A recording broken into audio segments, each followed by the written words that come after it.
All right, we're back. We are back, and we are here with Dave still. We're still here with Dave. And we got some questions that you guys posted in Patreon. So thank you so much, you guys, for your support. Dave, thank you so much for doing this extra with us.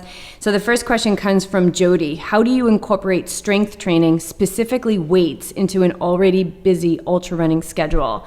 Now, before you answer that, Jody's one of our athletes, and she does have an insane schedule. Like, Beach, you know it better than I do. Yeah, so 4 days a week, she has 30 minutes, and I usually have her run for 20 or the full 30 minutes, and the other 10 is like stretching or quick yoga practice. On the weekend, she can go long. So Saturday and Sunday, she's going like 5-hour runs, maybe backed up with a 2-hour run maybe on Sunday with yoga. And then once a week, she does a 20-minute strength routine where I do like single leg, raises, lateral lunges, back lunges, things like that. So, because my philosophy is I keep people moving until I don't drive them into the ground. What I feel like consistency is key. And whether that's a 15-minute run today, at least you're still moving the body. And if it doesn't feel aligned, then you back off. People can get overwhelmed with it because they think strength training has to take up this huge chunk of time. I mean, as little as 5 to 10 minutes is definitely going to be better than nothing if that's what they have available. And if you're already getting that 20-minute day in once a week, you really only need 5 to 10.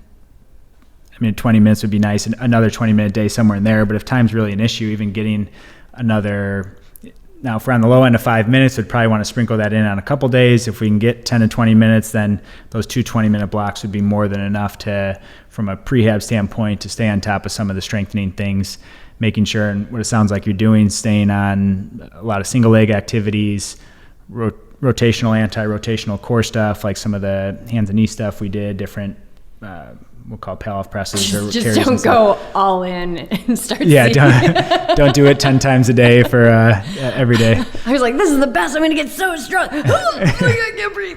Haven't used those muscles in a while. So yeah, I think in that case, when the schedule is really demanding, is making sure that the minutes you're getting are super quality minutes, and not worrying so much about getting to it every day is definitely not reasonable, and not necessary either. If you're getting quality minutes and movements in, then 10 to 20 minutes once or twice a week is going to be a great start for that, and going to be sufficient. So she's asking like specifically weights too. What is your take on like more than body weight? Depends on starting. If she's used to using weights, and I don't know. No experience with. I don't think so. Let's just say she doesn't. Okay, some light weights to start. I don't think adding weights is beneficial to some degree. And if the goal is strength training, then think with physiologically our strength is in the 1 to 6 rep range. If we're truly training strength. Now, if we're training like neuromuscular, trying to improve that mind-body connection, then reps can be a little higher until what I call form fatigue. But if you're truly training strength in the 1 to 6 rep range, that can be supplemented into any running program without getting sore, especially if you're gradually progressing the movements, keeping the reps low to make strength the focus, and then that leaves you not beat up for some of the training runs and training. So do you know this? Does she have like a gym membership? Or I don't think they. So if somebody was going to do this at home, like, would they go out and get what, like 15-pound weights? 10. We use can of beans. We use 12-ounce cans of beans. Yeah, cans of beans work. Kettlebells are probably the most versatile, but people can get creative with whatever they're using. Usually, one small kettlebell for most people. For women, like typically recommend like a 20 and 40 pound. For guys, like a 30 and 50 pound you can do everything you need to, and that might even be, people need to adjust higher or lower based on what their strength background is, but even just starting with one kettlebell, you can do 30 different exercises with that and get more than enough of your strength work. Do you have some stuff on your Instagram with kettlebells?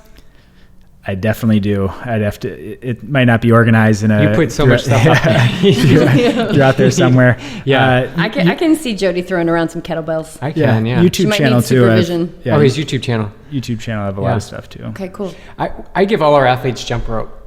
Yeah. I'm a big believer in, and the reason why is the 2 feet, but also interacting with the one-legged jump ropes. I can absolutely tell after a run, because I do it after my runs, I can absolutely tell if I've been quick on my feet and light on my feet just by the way I jump rope. If I start hitting that jump rope, I know I've been sluggish. I don't have that hit. Would you consider that strength training, jump rope? I think there's strength. For that purpose? There's strengthening that happens for it. Yeah. We're getting into logistics here that I think it's beneficial to get into the logistics of is it strength training or No. But I mean, it would yeah. be it would strengthen the ankle and Absolutely, the yeah. feet. Yeah. Mm-hmm. Cool. But running technically can be strength training for that too. So it depends on how you want to define it. But yeah, it's definitely beneficial for runners being able to quickly load that foot and the ankle, and especially as it relates to running. Well, actually, that leads right into our second question from Tracy.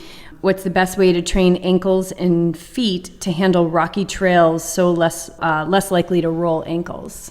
So the first thing you want to clear is ankle mobility. So if you're missing ankle range of motion, and that can be up and down, so pulling your toes towards your nose, pointing your feet straight down, in and out. We have a rotational component too. Want to make sure that you have full range of motion in all those directions will be the first protective thing. If you're missing that range of motion, you're going to be more likely to reach your end range of motion sooner, which will increase your likelihood for the potential of injury. Now, assuming you have good range of motion, the next step is doing different kind of stability work. The most simple thing I like for runners or those looking to just build general overall foot strength is being barefoot, walking. So getting up on your tiptoes, walking 10 yards forward, 10 yards back, come back, lift your toes up, walk on your heels, 10 yards forward, back, roll the outside of your foot, 10 yards forward, back,